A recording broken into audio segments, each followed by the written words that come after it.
Kembali lagi di Cerita Cinta Channel. Jangan lupa like, comment, and subscribe ya. Terima kasih. Presidential Suite. Di dalam kamar yang luas dan megah, Daniel langsung merebahkan tubuhnya di atas ranjang yang muat untuk 5 orang, saking lebarnya. Sedangkan Dea, wanita muda itu, langsung ke kamar mandi untuk cuci muka. Dea? Iya, sahut Dea. Ia masih di dalam kamar mandi. Jangan lama-lama. Bentar, beberapa menit kemudian, Dea yang sudah membasuh wajah terlihat segar setelah perjalanan cukup lama. Tanpa menaruh curiga, Dea mendekati Daniel. Ada apa? Dea bengong, mendadak jadi gagap. Sudah mirip pelawak opera Van Java. Kesini, Daniel menepuk tepi ranjang. Dea menggeleng. Ayo kesini, jangan mengelak lagi. Aku bahkan sudah membeli pengaman ini. Daniel membuka tangannya yang sebelumnya mengepal. Ia menunjukkan alat pengaman rasa pisang pada Dea. Dea hanya bisa menelan ludah. Sepertinya ia akan dimakan Daniel sekarang. Dea, jangan bengong. Mari manfaatkan waktu yang ada. Besok aku akan sibuk sekali. Kau tahu sekretaris Kim? Ia sudah menjadwalkanku agenda yang sangat padat. Dia mencoba mengatur nafas. Baru juga sampai, Daniel langsung ngajak perang. Ia kan belum ada persiapan. Bentar, aku gosok gigi dulu. Dia mencoba berkelit. Ia mau kabur. Seolah tahu akal bulus istrinya, Daniel langsung bergegas turun. Secepat kilat ia merengkuh pinggang istrinya. Hayo, mau kabur kemana? Bisik Daniel dengan lembut. Pria itu juga tahu titik sensitif Dea, menyerang Dea tepat pada intinya. Mau gosok gigi. Alasan. Daniel langsung memutar tubuh Dea, kini keduanya saling menatap. Aku mau sekarang. Perlahan Daniel mulai melepas kancing kemejanya. Setelah semua terlepas, ia membuangnya ke sembarang arah. Sementara itu, jantung Dea rasanya berdegup kencang, berdebar-debar tak karuan. Melihat Daniel yang sudah menanggalkan pakaian, membuat konsentrasinya buyar. Apalagi tangan Daniel sudah mulai meraba-raba. Kalau sudah begini, dia sudah tidak bisa berpikir lagi. Kamar yang semula rapi kini terlihat seperti kapal pecah. Kain sprei sangat berantakan. Di lantai tercacar beberapa pakaian, dari kemeja, celana, dress, segitiga biru, dan kacamata. Semua berantakan di atas lantai kamar. Tadi kan sudah beli, kenapa nggak dipakai? Nggak sempat. Nanti kalau hamil bagaimana? Kan ada bapaknya. Dia terlihat kesal karena Daniel melakukan itu tanpa sempat memasang pengaman. Kamu marah? Dia langsung membelakangi Daniel, menarik selimut untuk menutupi tubuhnya yang sudah polos. Bagaimana ya, habisan kamu banget. Buk, dia berbalik dan memukuli suaminya. Nanti lagi ya. Tidak peduli mendapat pukulan, Daniel malah minta nambah. Buk, buk, buk. Dia semakin gencar memukul lengan suaminya. Dasar mesum, cibir Dea. Katakan lagi. Mesum. Lagi, goda Daniel. Mesum, mesum, mesum. Ulang Dea dengan menggebu. Cup, dia tak berkutik, tidak bisa meledek Daniel lagi. Katakan lagi, bisik Daniel. Dia menggeleng kepalanya keras. Melihat Dea yang sudah jinak, Daniel tambah gemas. Cup, cup, cup. Ia mengabsen seluruh wajah wanita itu, mengecup kening, mata, pipi, dan terakhir adalah bibir, paling lama dan dalam. Menyesapnya hingga meninggalkan rasa kebas, seolah belum puas dengan apa yang mereka lakukan beberapa waktu lalu. Apalagi menara sutet sudah mulai kembali memancarkan sinyalnya. Sekretaris Kim terlihat mondar-mandir di depan pintu kamar hotel tempat Daniel menginap.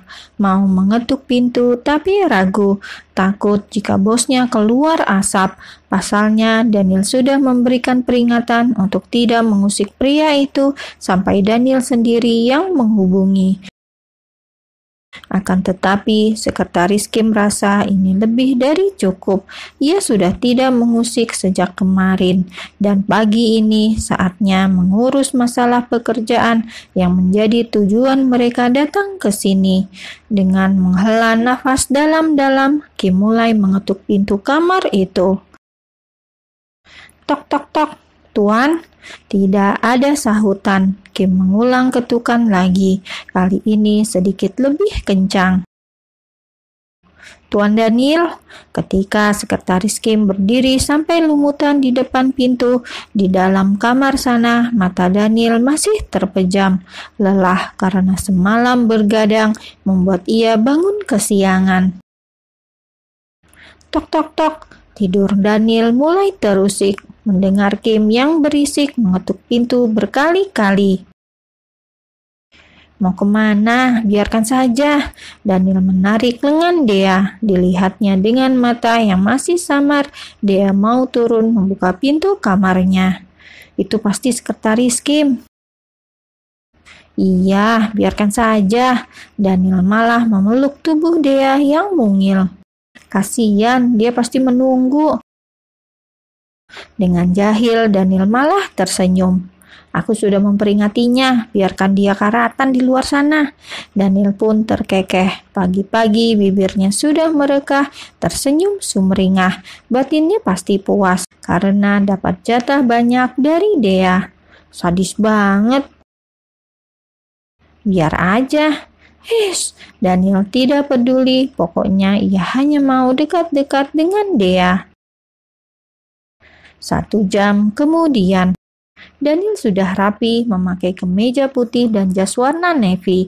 Rambutnya tertata rapi, maskulin, dan wangi. Saat akan memasang dasi, ia melirik ke arah Dea yang sedang menyisir rambutnya di depan meja rias. Dia, tolong bantu aku. Wanita muda dengan rambut pendek itu pun menoleh. Bantuan apa gerangan yang diminta sang suami. Dia lantas bangkit mendekati suaminya. Bantu apa? Daniel mengulurkan dasi ke tangan Dea.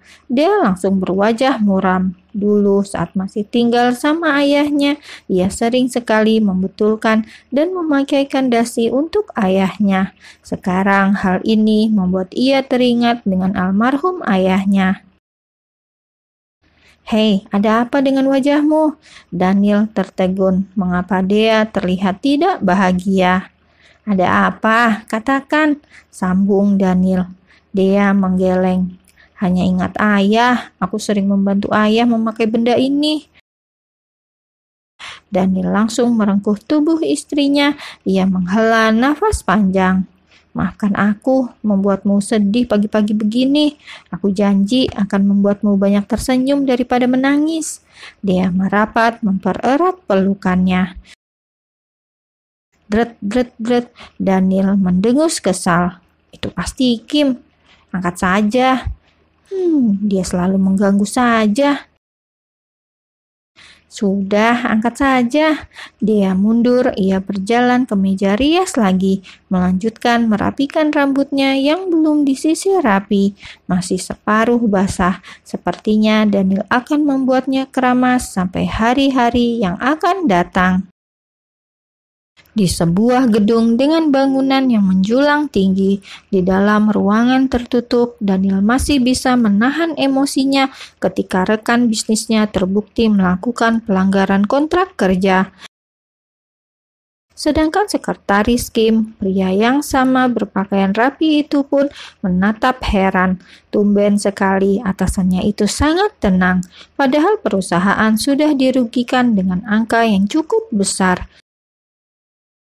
Biasanya Daniel tidak mau nego. Ia langsung menjebloskan siapa yang sudah menyalahi aturan. Tidak peduli sedikit atau banyak, Daniel akan langsung berpegang pada hukum. Tapi sekarang, lihat wajah tenangnya.